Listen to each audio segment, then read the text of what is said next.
បាទអនុញ្ញាតគ្រប់ជ្រាបសួរដល់ពុកម៉ែបងប្អូនទាំងអស់បាទថ្ងៃនេះខ្ញុំបាទគូសារ៉ាត់មានជាប្រភេទម៉ាស៊ីនពូអស់បង្ហាញពុកម៉ែបងប្អូនបាទຂະຫນាតម៉ាស៊ីនពូអស់ហ្នឹងគឺយើងប្រើជាប្រភេទមុខ2បាទពុកម៉ែបងប្អូនបានន័យថាយើងពុះអស់ហ្នឹងម្ដងគឺអស់បែកជា4បាទពុកម៉ែបងប្អូនអានេះຂະຫນាតធំអានេះຂະຫນាតធំຂະຫນាតមុខ2បាទពុកម៉ែបងប្អូនយើងពុះទៅប្របែកជា4បាទຂະຫນាតនេះដែរគឺសារ៉ាងវាធំពុកម៉ែបងប្អូនសារ៉ាង100បាទគេហៅសារ៉ាង100បាទនឹងຂະຫນាតពេញទាំងហុំបាទទាំងហុំវាបុកមកឆ្ងាញ់បាទប៉ុណ្ណឹងគឺຂະຫນាតធំបាទពុកម៉ែបងប្អូន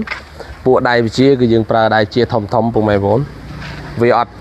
យ៉ងម៉ាស៊ីនទេបាទដៃវិជាហ្នឹងគឺយើងប្រើដាក់ល្អៗឲ្យពុកម៉ែបងប្អូនទៅយោក៏ធំដែរហើយនឹងម៉ាស៊ីនវាគឺយើងប្រើសៀងហៃពុកម៉ែបងប្អូនសៀងហៃហ្នឹងកម្លាំងរបស់វា25សេះ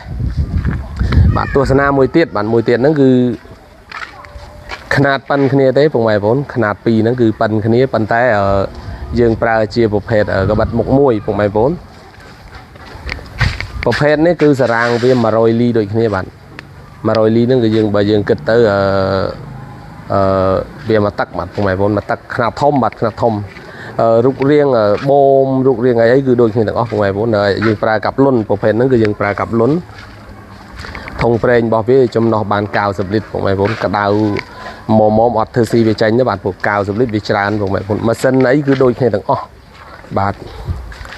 ប្រភេទនេះគឺយើងប្រើមុខ1បាទមុខ1ហ្នឹងគឺយើងបបែកអស់ម្ដងបានជា2ជំរាបបាទ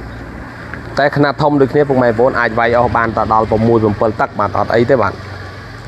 ប្រភេទនេះគឺធំល្អបាទសារ៉ាងវាធំដៃវិជាវាធំពុកម៉ែបងប្អូន